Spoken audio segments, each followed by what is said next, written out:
Howdy, y'all. So, as I'm sure you know by now, the world's richest man, Elon Musk, recently purchased Twitter for $44 billion.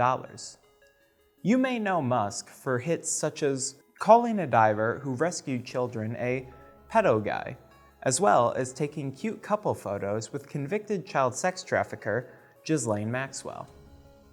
You may also be familiar with his charity work, such as in 2018, when he came up with the brilliant idea to use the dirt byproduct from creating his tunnels to create bricks for affordable housing. The sort of genius you would expect from our real-life Tony Stark. Well, it would be, if he actually did it. But it's been 4 years, and he has yet to bring up the brick thing again. Perhaps it's because he was distracted by his other giving, such as the 1,000 ventilators he promised to donate to hospitals to help treat COVID patients. And he delivered. CPAP and BiPAP machines, which aren't ventilators. Like, yes, it's still a donation, and the hospitals put out very appreciative press releases. But CPAP machines aren't really used in hospitals, and while BiPAP machines can be used for ventilation in less severe cases, they're still not ventilators. And notably, CPAP and BiPAP machines are about 30 times cheaper than actual ventilators. I didn't realize people with $200 billion cared so much about saving a few million, but I guess they do. Now, I'm sorry for front-loading you with so many Musk facts before we get into the juicy Twitter content, but it's important to understand his history. This is a man who holds no qualms about attacking people who slight him, who makes bold claims about doing good for the positive press coverage it brings him, and doesn't go through with actually doing it, and who values money and his own image above all else. So what happens when that man gains control of one of the largest social media platforms in the world? Well, it starts off with Elon firing half of Twitter's employees. Because the rich create so many jobs, don't they? Immediately after Elon became owner, he did an epic lay Reddit meme, and Thanos snapped 7,500 Twitter employees out of a job. In a move that seems like a pretty clear violation of California labor law, which requires 60 days notice before mass layoffs. More recently, it's surfaced that Twitter has been firing a bunch of contractors, also without warning, as many only found out when they could no longer access the company Slack.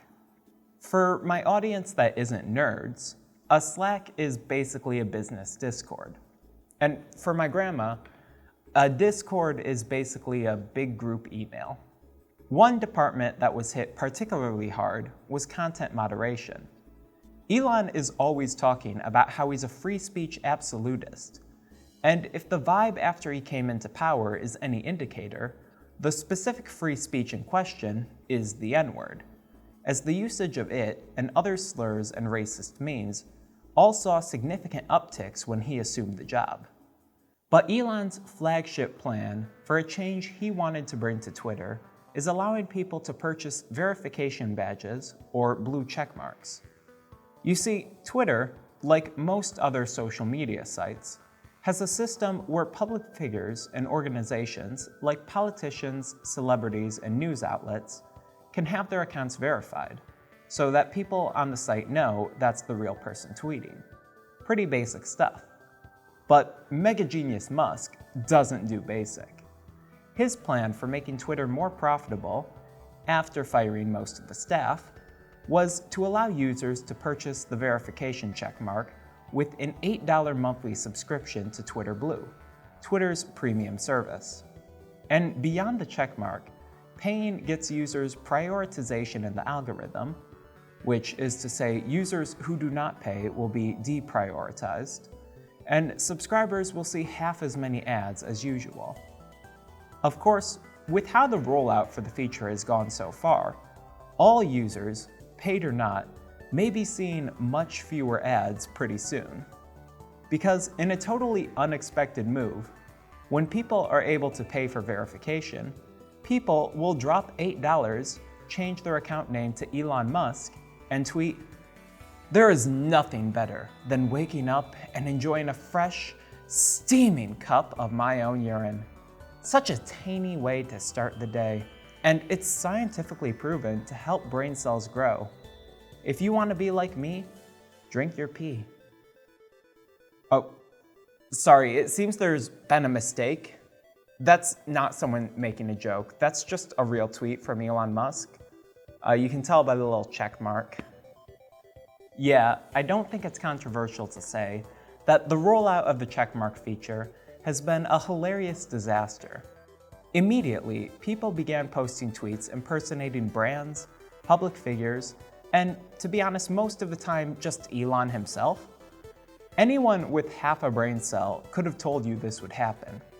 I mean, impersonating brand accounts, hell, impersonating Elon Musk has been popular on Twitter for years. If you give people the ability to make their fake tweet look even more real, they're gonna jump all over that. But Musk apparently doesn't have half a brain cell. This whole situation hasn't been great for advertisers, but the biggest concern for Elon seems to be all the people impersonating him. Every time a new parody tweet got popular, he would make up new rules, such as that all parody accounts need to have parody in the name and bio, and yet has continued to ban people for impersonating him, even when they followed the rules that he came up with on the fly because his feelings got hurt. The scramble to fix the verification badge issue has also been funny. They've been adding an extra official badge next to the regular checkmark on some accounts, which, is just recreating the original system with more stupidity. And they shut down Twitter Premium subscriptions until they could get it under control. The entire feature has been a mess. I don't know if any of y'all have read Dr. Seuss's book, The Sneetches, but this is probably the best chance I'm ever gonna get to reference the Sneetches in a video, so I'm gonna take that opportunity. It's kind of like the Sneetches. But as funny as the situation has been, the bit I want to focus on is the rhetoric of Elon Musk regarding the Twitter Blue subscriptions. Fundamentally, what Elon is asking people to do is pay for Twitter, a product which, from the consumer perspective, has always been free.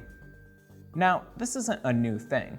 Many free platforms try to get money from their users.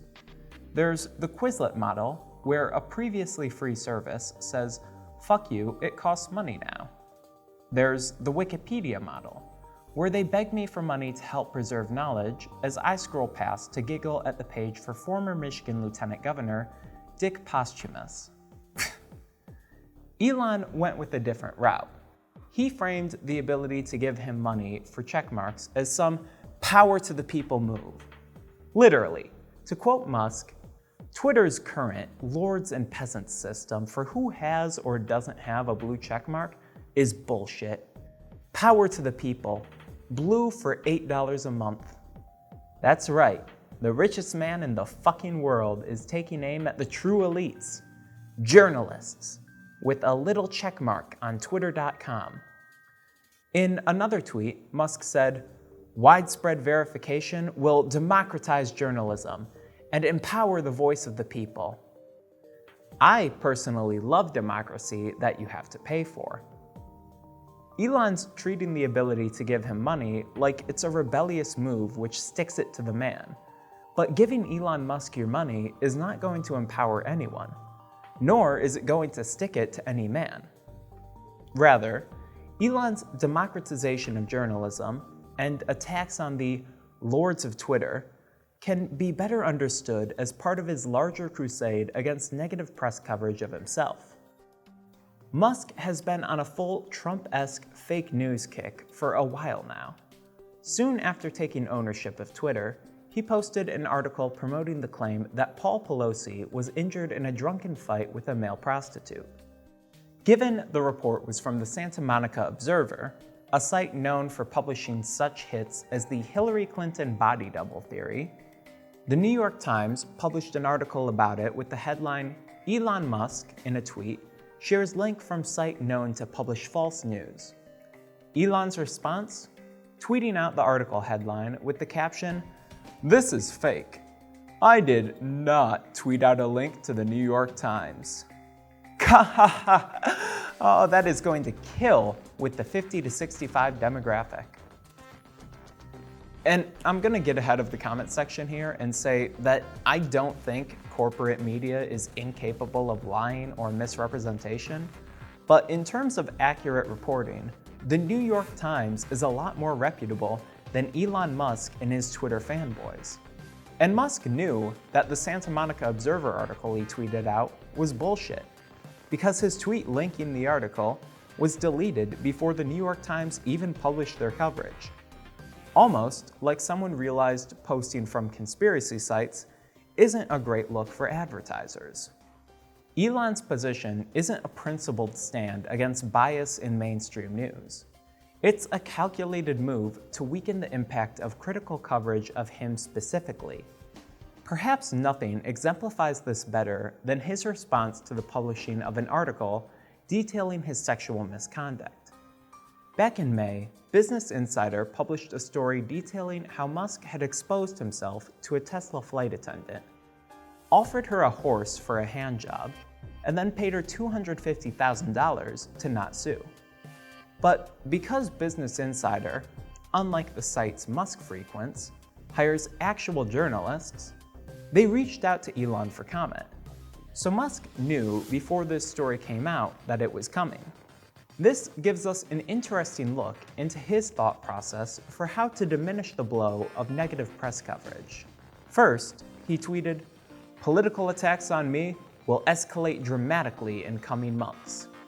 Hours later, he tweeted, "In the past, I voted Democrat because they were mostly the kindness party, but they have become the party of division and hate, so I can no longer support them and will vote Republican. Now, watch their dirty tricks campaign against me unfold." The next day, the Business Insider article was published.